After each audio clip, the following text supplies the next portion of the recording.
Hello, and welcome to Myrtle, the vagabond turtle. So I started on Instagram with Myrtle 2 years ago when I purchased her. She was a lowly barn find, and I transformed her from this really sad, not that there's anything wrong with the 70s, but it was bad. You would sit down and everything would just crack and disintegrate. So I transformed it into a modern home for myself with a vintage aesthetic. And I don't know, it's taken me a while to be like, maybe I should do some videos instead of just pictures. So here I am. About a week and a half ago, I moved to an artist colony in New Mexico that's also burgeoning and is starting.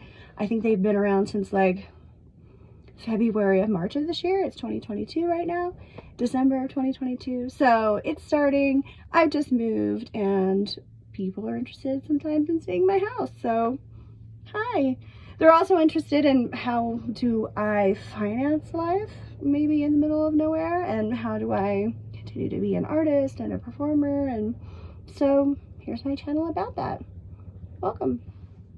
Okay, can we start with the really important stuff? Like, I got a brand new air conditioner, I got a brand new refrigerator, and of course my absolute favorite is the nugget ice maker. There used to be a refrigerator there. It used to be from the 70s. It used to work. Everything broke. So totally new faucet, totally new plumbing. I moved to PEX. Thank you very much. Of course I paid someone for that, but you know, fairy lights, sewed all the curtains, made all the fun stuff. Concert poster from a friend. This little pencil case is actually where I keep my keys so I never lose them. And the remote control to the lights. Hello. Oh yeah, and all my lights, battery powered. So if I don't have electricity, and sometimes you lose electricity, sometimes you don't have electricity, no problem.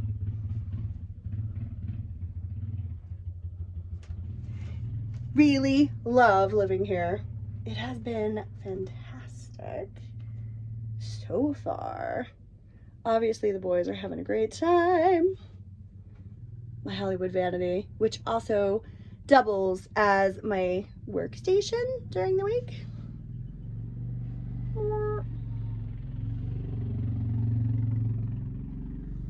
All the workout things, and then you come into the bathroom.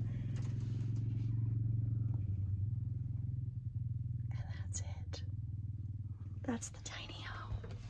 It's tiny.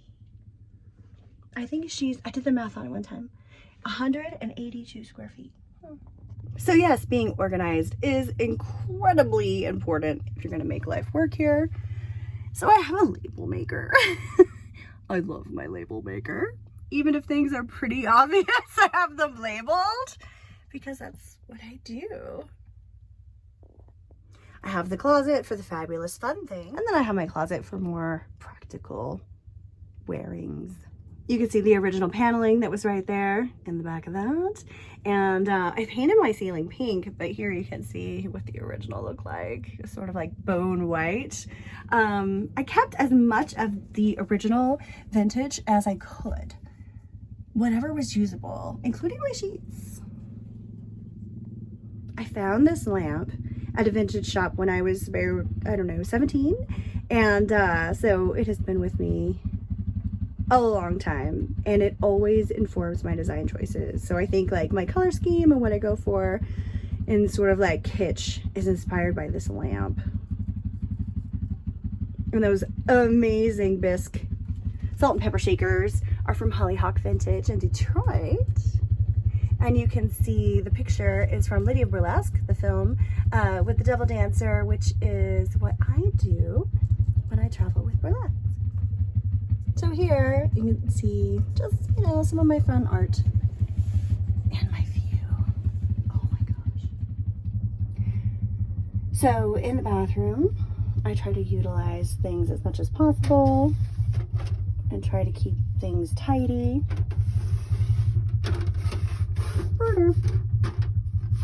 But I absolutely love minimalism. I really come to embrace sort of like a maximalist minimalism lifestyle, if that makes any sense. I like to have wonderful things, but I don't want crowdedness.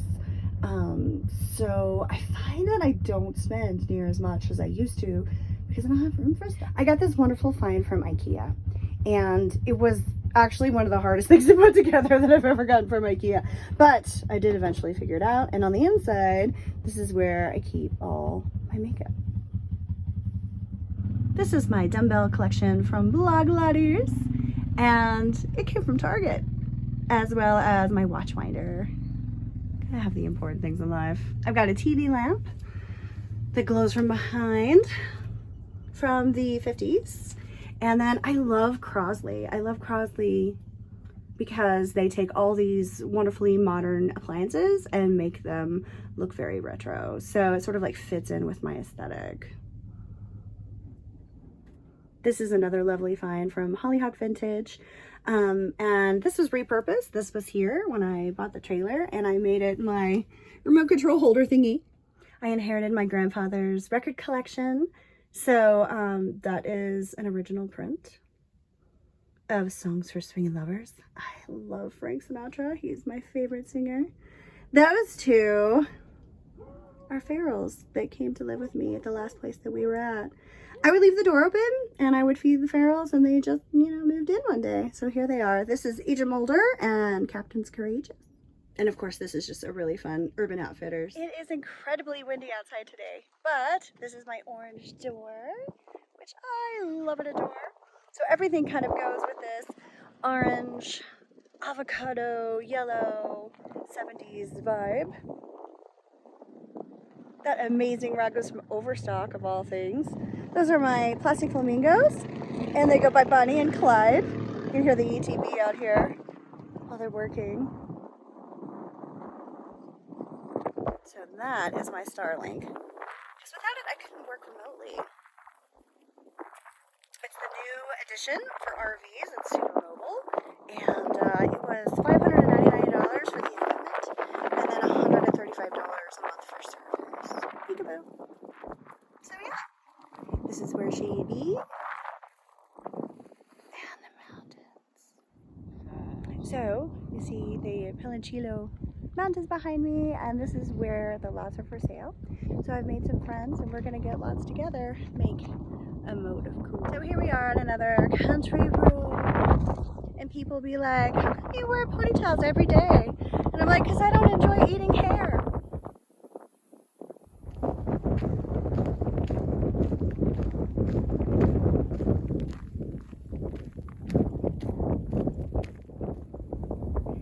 And for those Friday Night Lights people, this is the local high school football field and track.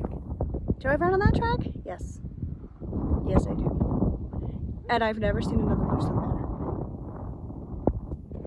there. Yep, still eating hair.